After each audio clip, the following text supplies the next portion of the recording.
Maar ook met die mensen helpen, want ik heb enorm veel geleerd van die geduld, wat die mensen van mijn zuster, van moeder Therese, met die arme mensen omgaan.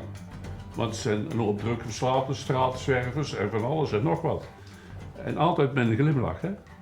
Nooit een opmerking van, je moet eens dit of je moet eens dat of dit. Nee. En daar heb ik veel van geleerd. En dat is mijn grote passie. Dus door om te gaan met die mensen van moeder Teresa... Ja, maar hoe zij dat doen, Ja, heeft u dat... daar leer je zelf ook een hoop van. Ja. En daarnaast heb ik dan nog in het klooster in Tegelen bij de Benedictinessen veel in de tuin gewerkt en ook als acolyte en lector en zo. Want die reis naar Albanië, dat was een maand. En je moet spullen verzamelen, want ik had ziekenhuisbedden, schoolbanken, de kerkbanken hier. Die zijn allemaal meegegaan, hè. En ik ga niet met kleren rijden, het is veel te duur. Probeert u eens een voorstelling te geven van Albanië, van dat land? Daar hebben wij Nederlanders denk ik geen idee van. Wat is echte armoede? Daar kom je daar goed terecht, ja. Want ik ben dus in Joegoslavië ben ik ook geweest en in Polen heb ik in een eethuis gewerkt en zo. Maar Albanië is 3 keer zo armer als de rest. De wegen kapot, de huisjes heel slecht. En een mooi land, vriendelijke mensen. Maar armoeidroef. En dan heb ik veel ook in het noorden gezeten. Daar was een kopermijn gesloten. Maar dat zat tegen Kosovo aan. En dan zit je in de maffia. Dan zei ik, ga je daar naartoe? Ik zeg, ja, daar zitten de meest arme mensen. Want die hebben geen uitkering. Hier heb je allemaal een uitkering. Maar daar niet, hè. En wij klagen dat we de thermostaat op 19 graden moeten zetten. Als ik dan hier terugkom en ik zie de mensen allemaal zitten nuilen om van die kleinigheidjes en zo, dan denk ik, waar zijn we mee bezig? Bent u een tevreden mens? Bent u een tevreden mens? Ja, zeker is wel. Sommige dingen natuurlijk, met de scheiding is wel ongemakkelijk als dat een beetje wat ik net aanhaalde, dat het niet zo soepel ging. Ja, dan is dat een beetje ongemakkelijk. En met name heel erg voor de kinderen, vind ik het. Hoeveel kinderen heeft u? Een handvol. Ja, laat eens zien uw handen. Hoe groot zijn ze? Je kan toch wel tellen, zeker tot 5? Kijk. Het zijn er 5 dus. Ja. Nou ja, een handvol zou ook kunnen zijn. Hoe groot zijn je handen, hè? Maar precies 5 kinderen. In welke leeftijden? Ja goed, die zijn allemaal oud zo. Ik ben van voor de oorlog. Ja, niet voor de eerste, hè. Nee, dat had ik ook niet geloofd. Maar echt waar, bent u van voor de oorlog? Ja. Allemaal net hoor, maar... maar ik ben er wel van voor de oorlog. En hoe is het nu met u, met uw gezondheid? Nou, dat is een beetje kwakkelen. Maar dat mag een keer, hè. Als je 83 bent, dan mag een beetje kwakkelen. Ja. Dus ik heb een lekkende klep hier en een paar knie daar en maar wat om de rug en een beetje zus en zo. Maar het gaat allemaal nog net. U komt nog elk jaar door de APK? Ja. En ik heb net weer een nieuwe pacemaker, dus ik kan weer 7 jaar vooruit. Oké, nou dan wordt u 90. Ja, maar dat haal ik niet. Ik begin nou flink af te zakken, dus het geeft ook niks. Het hoort er ook bij. Daar heeft u vrede mee? Ja, dat is toch normaal? Dus dat is geen punt. Wonen de kinderen nog een beetje in de buurt? Nee, de meeste in Rotterdam en ik heb hier eentje in Van Rij. Dan heb ik een non, die zit in Oostenrijk bij het werk van Merkelbeek. Maar die zit dan in Oostenrijk, daar. Moeten we even uitleggen, Merkelbeek, wat is dat? Het werk, dat is een christelijke groepering die in Merkelbeek zit daar. Okay. Een kloostergroep. Ja. En mijn oudste zus die zat in Tegelen, vandaar dat ik ook daar al meer kwam om wat te helpen. En daar heb ik ook stilte en rust genomen om een beetje mijn overspanning en mijn stress en mijn burn-out van rond en na die scheiding te verwerken dan. Hè. Bedoelt u klooster in Tegelen of in Stijl? Nee, Tegelen. Tegelen. De oude munt. Oh ja, ja. Dus je hebt voor aan de weg de nieuwe munt en daarachter heb je de oude munt. Ja, Nieuwe Munt is dat grote zorgcentrum. Dat was vroeger de school.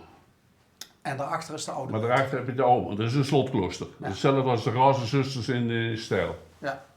Maar daar, want u rijdt nog auto, zie ik. Ja, dat gaat nog. Ja, dus u gaat nog wel eens bij uw zuster op bezoek? Ja, nou niet meer zo, want ik heb evenwichtstoornissen en ik heb dit en dat. Dus, en ik loop niet best meer, dus ik kan ook niet meer de mist gaan dienen en zo, want dat heb ik altijd gedaan daar. En in de tuin gewerkt en de muren voegen. Uitkrabbelen en voegen. Die buitenmuren van de tuin.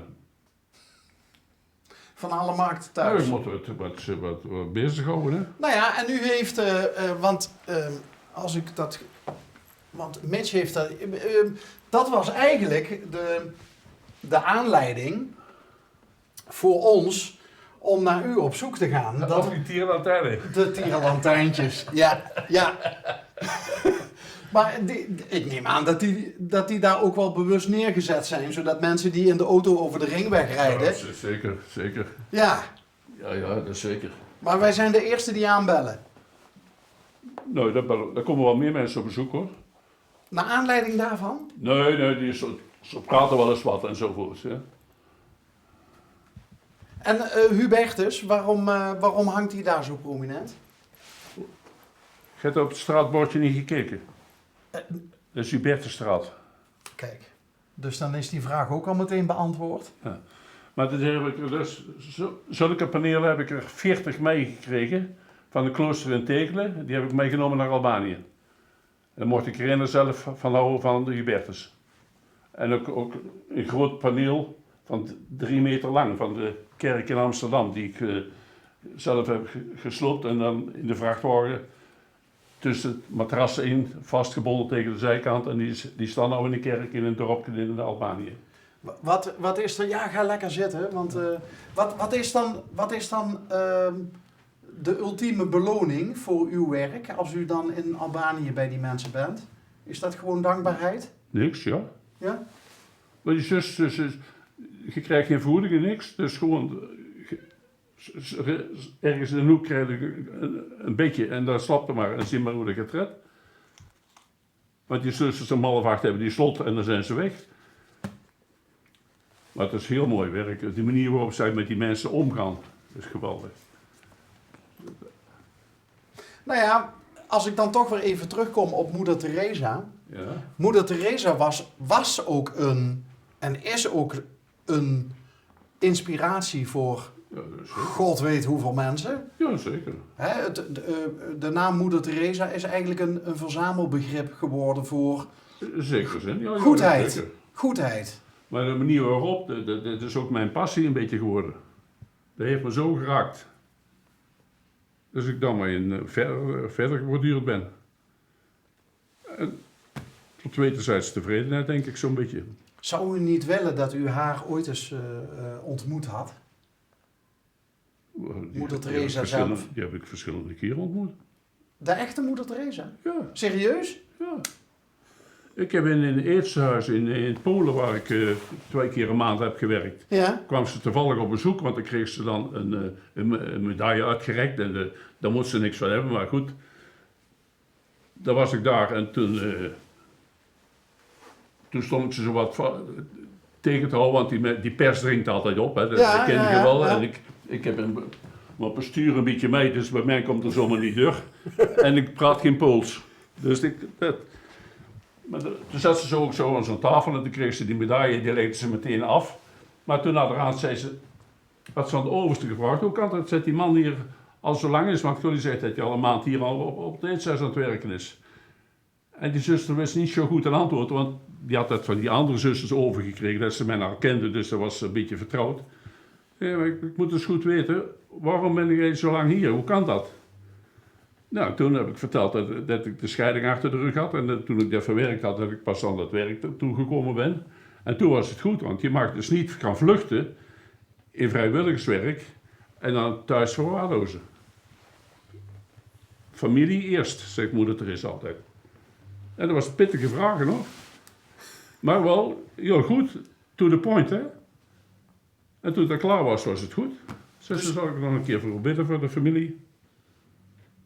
Dus u werd tijdens die toevallige ontmoeting, werd u door moeder Teresa nog wel even tegen het licht gehouden, zo van of u wel echt met de goede motieven bezig was. Ja, en dat je niet thuis ontvlucht om in het vrijwilligerswerk